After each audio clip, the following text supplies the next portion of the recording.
सकाळी सकाळी बोंबलते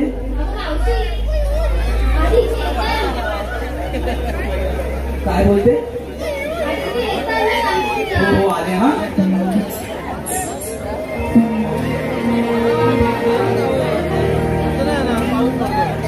बाई मी नेसून नऊवारी साडी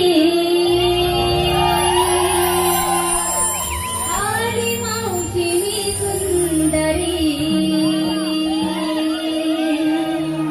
बाई मी नेसून नऊवारी साडी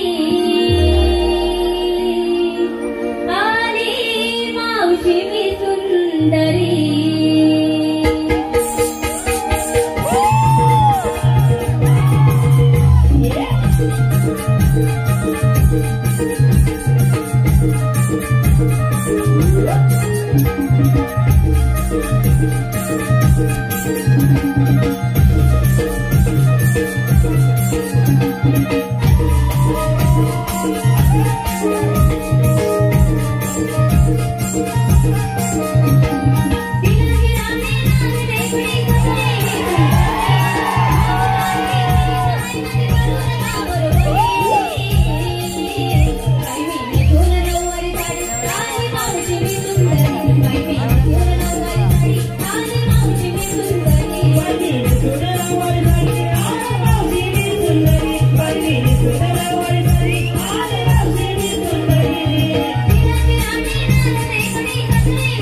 असू दे, कारण तुमचं कौतुक करणं तितकं कमीच आहे. एवढ्या पावसाळा असून तुम्ही कधी हार नाही मानले. अशी चिंत ठेवा. पुढची आता काय सांगत नाही. अगे मावशी, जरा इकडे लक्ष दे. शुभम घाणेकर याच करून तुझ्यासाठी 100 रुपयाचं पारितोषिक आलाय. त्यांचं असं म्हणणं आहे, मावशी तू त्यांचं नाव घ्यायचंय. शुभमराव आले नाही तेव्हा अहो अजून माझा खालचा जण अजून खालीच आहे. थोडं तरी वर येऊ दे. शुभमराव नाव आहे का?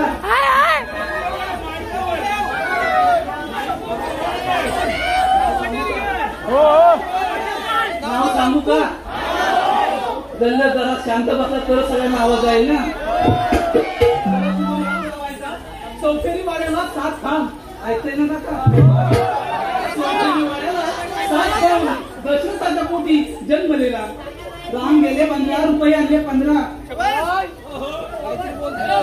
दादा तुम्ही किती रुपये आणले? राम गेले 15 रुपये आणले 15 रुपयांची घेतली साडी माहेरी मुली घरी.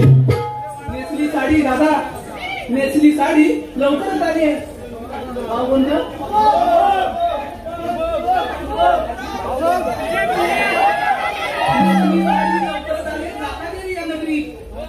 कमरेला किल्ल्या उघडला दार. ओय ओय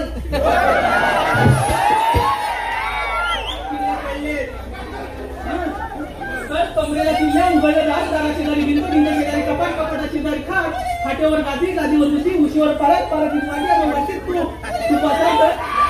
शुभम रावांचं रूप असाल का? लग्न झाले का त्यांचं? रूप असाल का? आम्हा दोघांचा जोडा म्हणजे त्यांचा न माझा. बरोबर. रूप असाल का? आम्हा दोघांचा जोडा विषय सदा बहादर. पण शुभमराव तुमच्यासाठी काय मूड आहे? माझ्या हृदयाचं दार, माझ्या हृदयाचं दार.